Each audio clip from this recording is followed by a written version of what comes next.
friends, good morning and welcome back again to online biology classes. Today I am now going to start the cell organelles mitochondria. And mitochondria is very important cell organelles of all eukaryotic organisms. Mitochondria is the cell organelle which is only found in eukaryotic organisms. Mitochondria is not found in prokaryotic organisms. This mitochondria is also not found in mammalian RBC and anaerobic protozoans. Clear?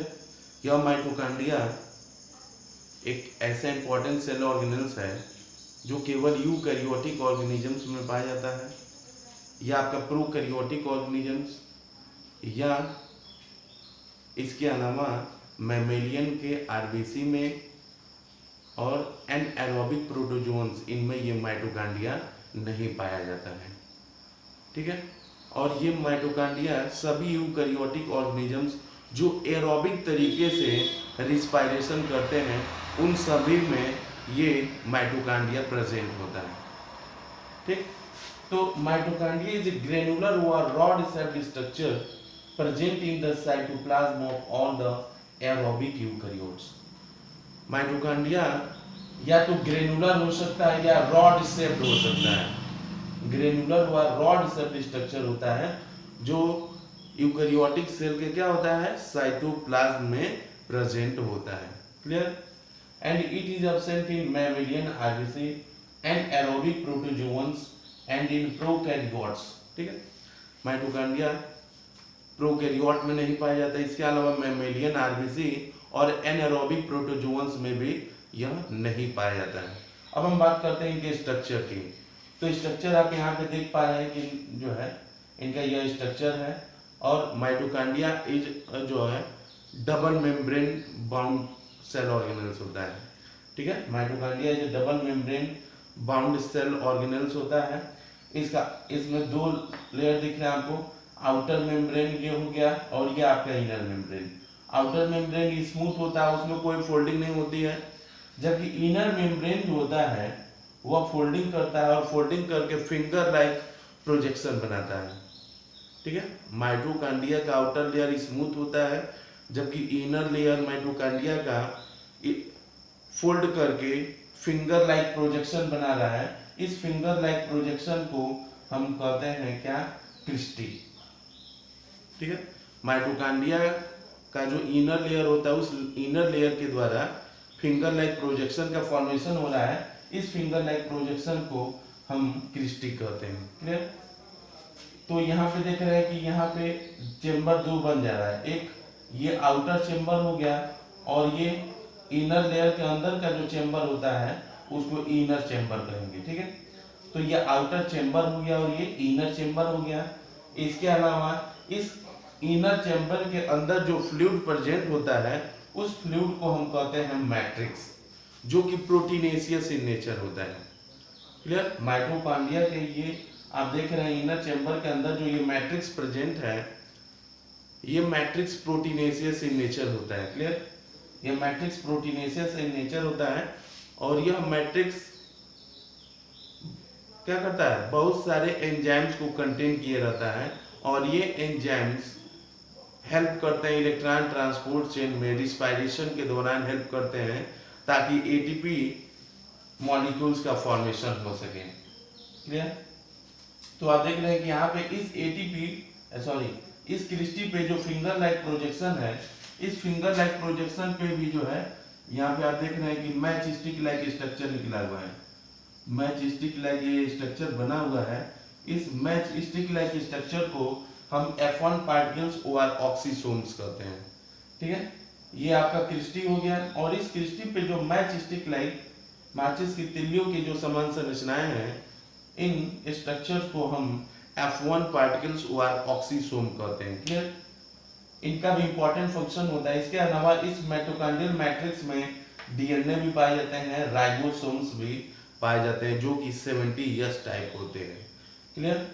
तो DNA और ribosome के presence की वजह से mitochondria एक important role play करता है, उसको अभी हम एक्सप्लेन करते हैं यहाँ पे। पहले एक बार और हम लोग देख लेते हैं कि इसमें क्या क्या चीजें। आउटर मेम्ब्रेन इसका स्मूथ होता है, इनर मेम्ब्रेन डेवलप करके क्रिस्टी बना रहा है, और ये क्रिस्टी किसके लिए रिस्पॉन्सिबल होता है, to increase the surface area for the distribution of respiratory enzyme. यह इनर मेम्ब्रेन क्या करता है, क्रिस्टी का फॉर्मेशन करता है, जो कि फिंगर लाइक प्रोजेक्शन होता है, और यह क्रिस्टी का फॉर्मेशन इसलिए होता है कि सरफेस एरिया को इंक्रीज किया जा सके for the distribution of respiratory enzymes. Respiratory enzymes के डिस्ट्रीब्यूशन के लिए ये क्रिस्टी का फॉर्मेशन होता है, ताकि सरफेस एरिया इंक्रीज हो जाए। क्लियर। इस क्रिस्टी पे आपको बताया कि मैच स्टिक लाइक स्ट्रक्चर होता है, जिसको हम ऑक्सीसोम्स या F1 पार्टिकल्स कहते हैं। ऑक्सीसोम या F1 particles have enzymes known as ATP synthetase. Oxysome F1 particles contain enzymes which is known as ATP synthetase enzyme, and this ATP synthetase enzyme is responsible for the synthesis of ATP molecules during oxidative phosphorylation. ठीक है, oxidative phosphorylation यानी कि cellular respiration के दौरान क्या होता है, Krebs cycle के थ्रू आपका एटीपी मॉलिक्यूल्स का फॉर्मेशन होता है। क्लियर। तो matrix have respiratory enzymes of Krebs cycle, ribosomes and naked DNA. इस माइटोकॉन्ड्रिया के मैट्रिक्स में जो फ्लूइड फिल्ड स्ट्रक्चर है, इस फ्लूइड में रेस्पिरेटरी एंजाइम्स पाए जाते हैं जो क्रेब्स साइकिल के लिए होते हैं। इसके अलावा राइबोसोम्स जो कि 70S टाइप होते हैं, और नेकेड डीएनए होता है। क्लियर। तो आप देख रहे हैं कि माइटोकॉन्ड्रिया, ये वेरी इंपॉर्टेंट पॉइंट है कि माइटोकॉन्ड्रिया के बारे में जो बताने जा रहा है, क्योंकि नीट और मेडिकल के एंट्रेंस एग्जाम में अक्सर पूछे जाते हैं। तो माइटोकॉन्ड्रिया को हम सेमी ऑटोनोमस सेल ऑर्गेनेल कहते हैं। This is very important question for mitochondria. Why mitochondria is called semi autonomous cell organelles. कई बार पूछा गया कि उस सेल ऑर्गेनेल्स का नाम बताइए जिसको सेमी ऑटोनोमस कहते हैं, तो माइटोकॉन्ड्रिया हो गया। इसके अलावा क्लोरोप्लास्ट भी होता है, उसको भी जब हम पढ़ेंगे तो जानेंगे। तो माइटोकॉन्ड्रिया और क्लोरोप्लास्ट दो सेमी ऑटोनोमस सेल ऑर्गेनेल होते हैं। अब क्यों होते हैं ये सेमी ऑटोनोमस सेल ऑर्गेनेल्स, क्या फीचर्स है, क्या विशेषताएं हैं, उसको हम लोग देखते हैं। तो माइटोकॉन्ड्रिया एक सेमी ऑटोनोमस सेल ऑर्गेनेल्स है।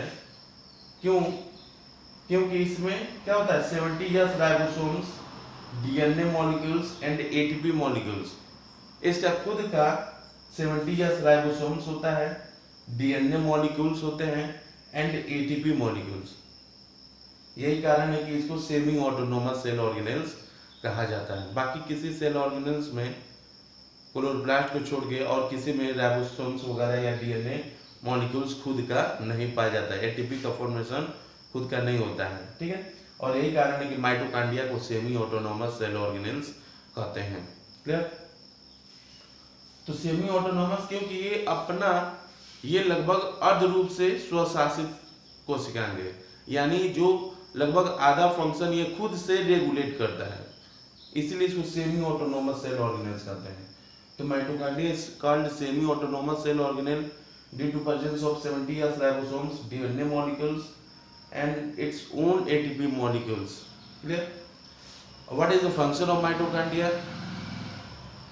माइटोकॉन्ड्रिया का फंक्शन क्या है, तो ये भी वेरी इंपॉर्टेंट क्वेश्चन है, बहुत सारे नीट के मेडिकल एंट्रेंस एग्जाम में पूछे जाते हैं।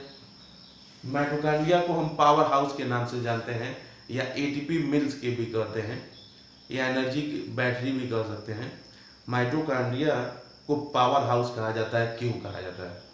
Why we call mitochondria as a power house?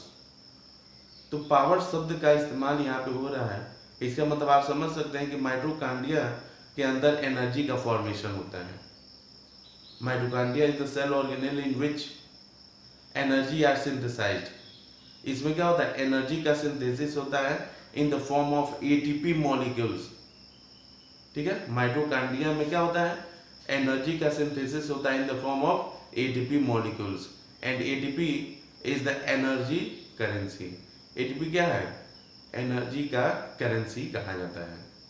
ठीक है, तो ये तो था आपका माइटोकॉन्ड्रिया, जिसके स्ट्रक्चर को हमने जाना, कहाँ प्रेजेंट होता है, ठीक है, और इसके क्या फंक्शन है और इसकी क्या विशेषताएं हैं, इसको हमने जाना। ठीक है, तो माइटोकांड्रिया को पावर हाउस या एटीपी मिल्स के नाम से भी जाना जाता है।